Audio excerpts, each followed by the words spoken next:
It was a Tuesday evening in late October. I was doing what I always did at quarter's end, sitting at the same desk I'd occupied for over a decade, cross-referencing vendor invoices against the general ledger. We were a regional industrial supply company. Nothing glamorous. Equipment parts, conveyor components, hydraulic fittings, replacement motors, distributed to mid-size manufacturers across 3 states. My father, Raymond, had built it from a single service truck into a $14 million annual operation. It required patience and precision. I had both. That evening, I flagged a $217,000 equipment depreciation entry that didn't reconcile with the physical asset register I maintained. The entry referenced a category I didn't recognize, coded simply as Annex Storage Infrastructure. No matching asset, no purchase order, no installation record. I called my brother Marcus. He answered on the 3rd ring. "The depreciation line under Annex Storage," I said. "I don't have a matching asset for it." A brief pause. "The kind that has a shape to it." "That's handled separately," he said. "You don't need to worry about that side of things." Casual, conclusive, no invitation to continue. I noted it and moved on. On the way out, I walked through the warehouse as I always did.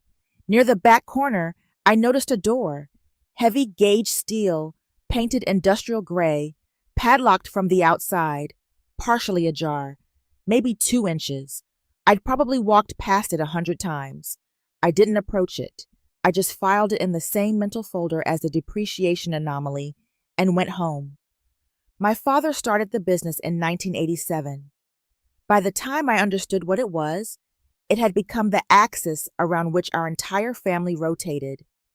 Marcus was 6 years older and always the one people looked at. Easy to talk to, quick to laugh, genuinely good at reading a room. He joined the business in his late 20s after a stint in commercial real estate. My father treated his arrival like the completion of something long planned.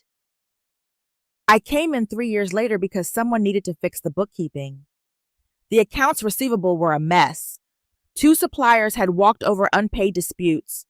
I sorted it out and simply never left.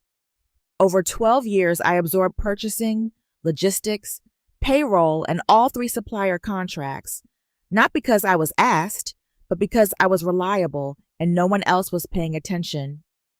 The moment that defined the dynamic most clearly happened at the company's 25th anniversary dinner.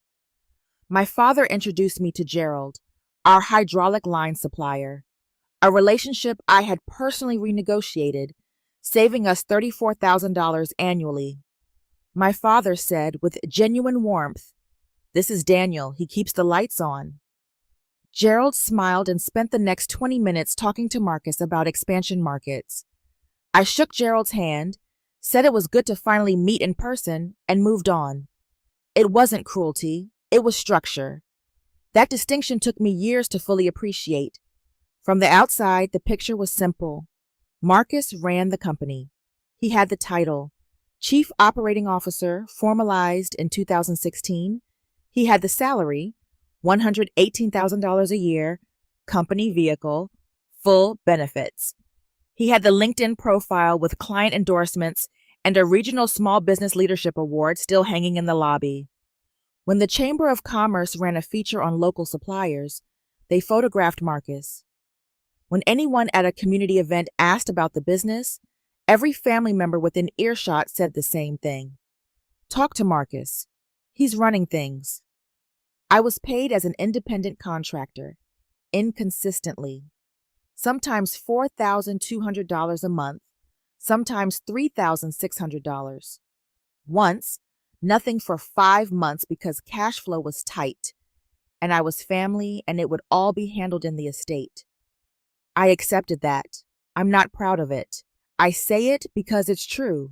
What people didn't see, what Marcus himself likely never looked at, was the operational layer underneath everything he did publicly. Every supplier relationship of consequence ran through me. Every inventory system, every vendor dispute, every payroll anomaly. Marcus was good at what he did. He just had no idea what was holding it all together. He'd operated on top of my work for 12 years without once needing to look underneath it.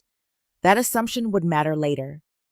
About 7 years before any of this came to a head, I had coffee with a friend named Patricia, a CPA with over 20 years at a regional accounting firm. I mentioned offhandedly that I'd been managing the books for the family business without any formal agreement. She set her cup down and said, "In a family business, if it's not in writing, it didn't happen." She wasn't being dramatic. She was being precise. That sentence lodged in me permanently. I began logging my hours in a private spreadsheet. I kept copies of every supplier contract I negotiated, every email chain where decisions ran through me, every payroll record that named me, however inconsistently, as a compensated party.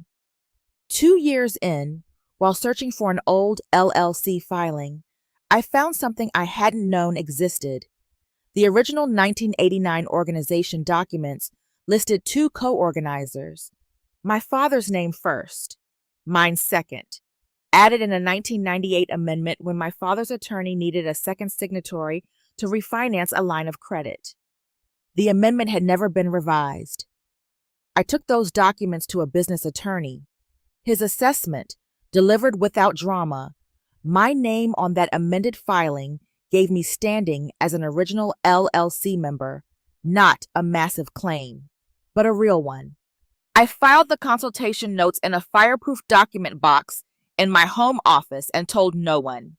There was nothing to tell yet. I simply knew what I was holding. My father had a mild cardiac event the following February. He recovered well, but it shook him. He began talking about stepping back, about transition, about what happened to the business after him. Marcus led those conversations. He brought in a restructuring attorney named Brent Calloway from a firm 3 towns over.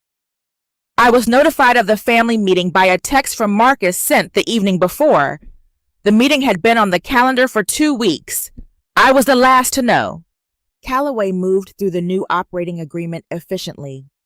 My name appeared once, under Key Personnel, listed as Daniel Holt, Operations Coordinator, eligible for a severance package of $47,000 and 90 days of continued employment to facilitate knowledge transfer. My father sat at the end of the table and said almost nothing. Marcus presented it as generous. "We wanted to make sure you were taken care of," he said.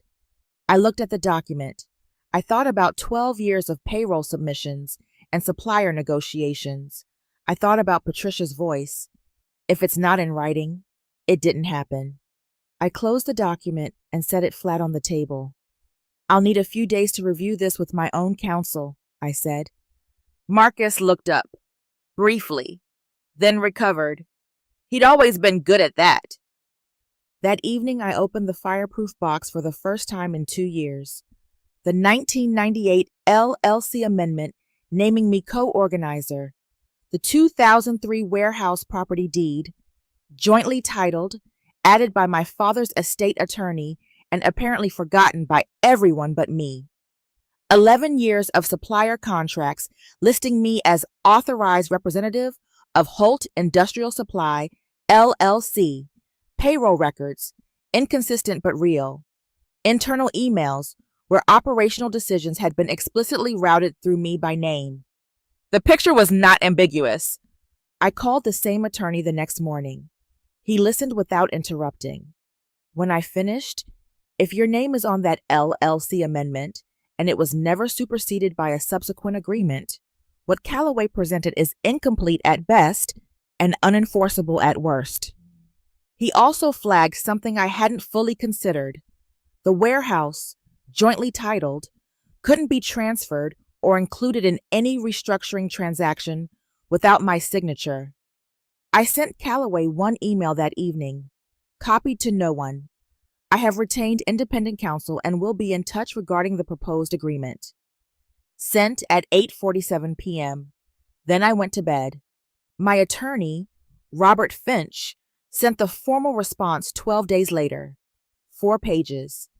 It identified me as a co-organizer, an original LLC member of record, cited the 1998 amendment by document number and filing date, and stated that the proposed operating agreement could not be executed without my participation and consent.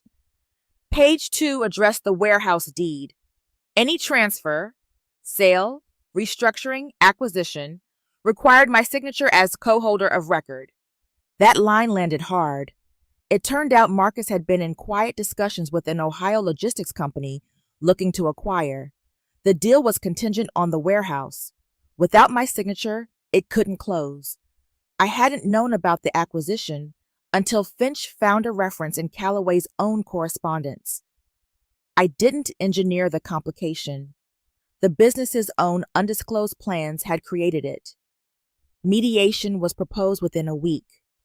A retired commercial court judge named Wallace Prescott was appointed as neutral mediator. Marcus and my father arrived expecting a negotiation about the severance number. I arrived with the document box, Robert Finch, and a CPA named Sandra, who had spent 2 weeks producing a 60-page contribution analysis.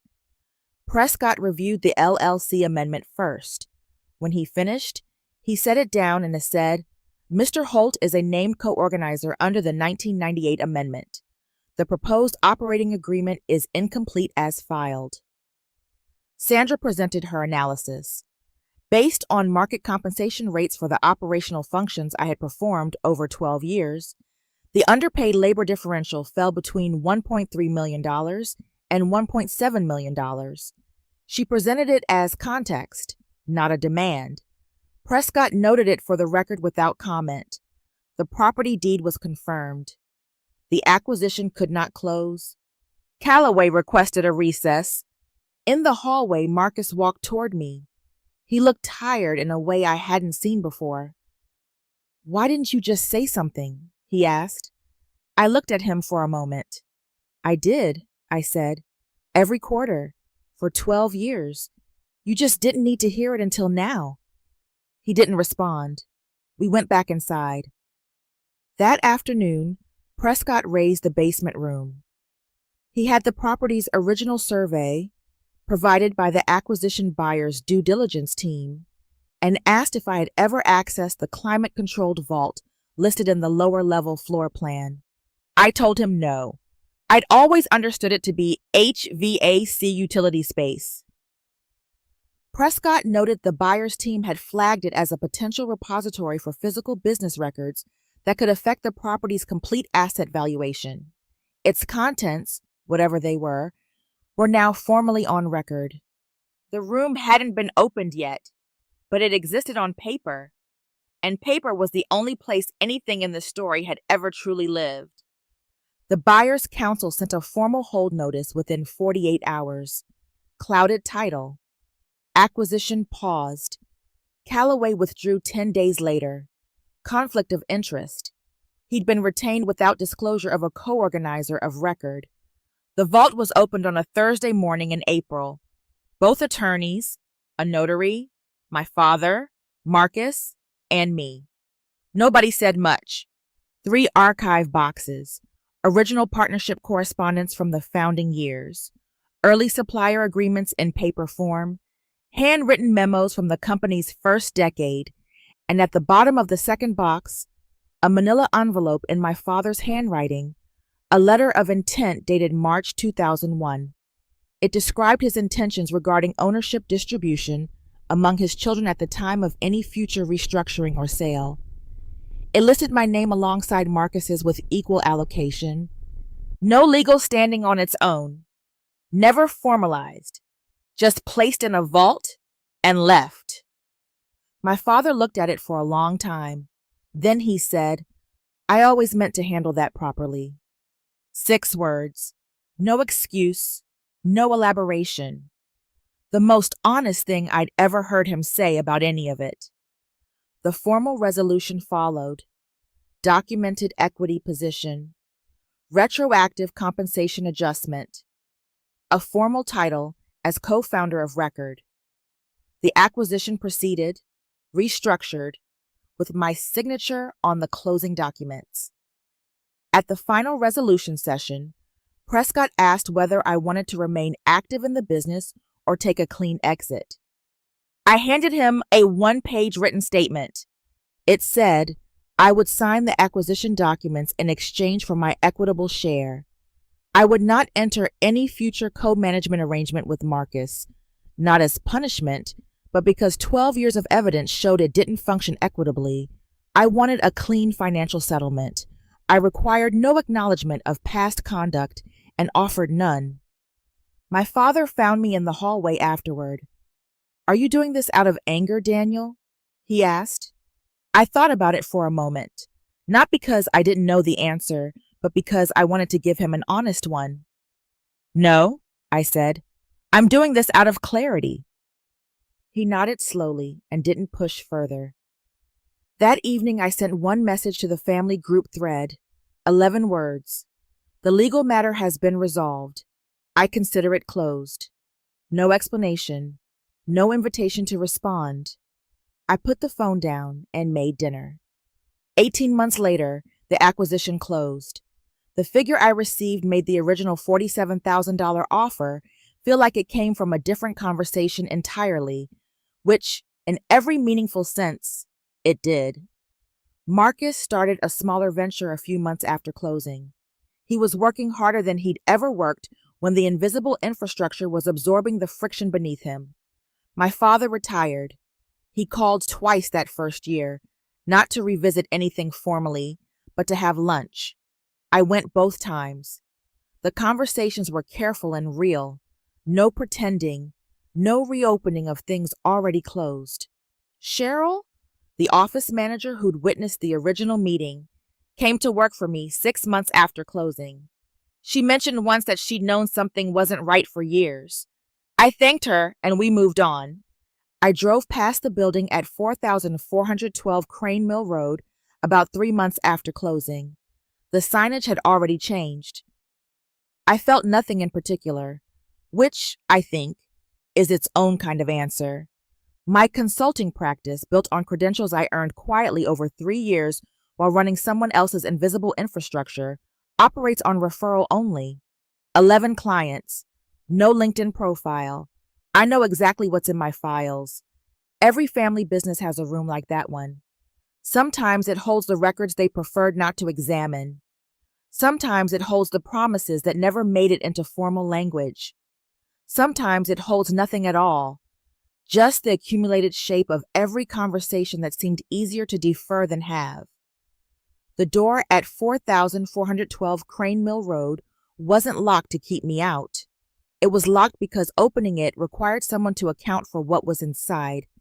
The deferred obligations, the letter of intent placed there in 2001 with good intentions and left for 23 years, because formalizing it would have required a conversation nobody was ready to have. Avoidance isn't malice, but it accumulates the same way debt does, quietly, consistently, and with interest. I've thought about my own position in that building too. For 12 years, I was the structural layer nobody photographed at ribbon cuttings, load-bearing, climate-controlled, a hidden room of my own, kept behind a door that nobody needed to open as long as the light stayed on. The difference was that I knew what I contained, and I had written it down. What changed after all of it wasn't anger or vindication. What changed was my standard, what I'll participate in, what I'll allow to remain undocumented, what I'll permit to be called handled separately. I no longer work in structures where my name isn't on the door. They made millions without telling me how. They just forgot that I was the one who kept the books.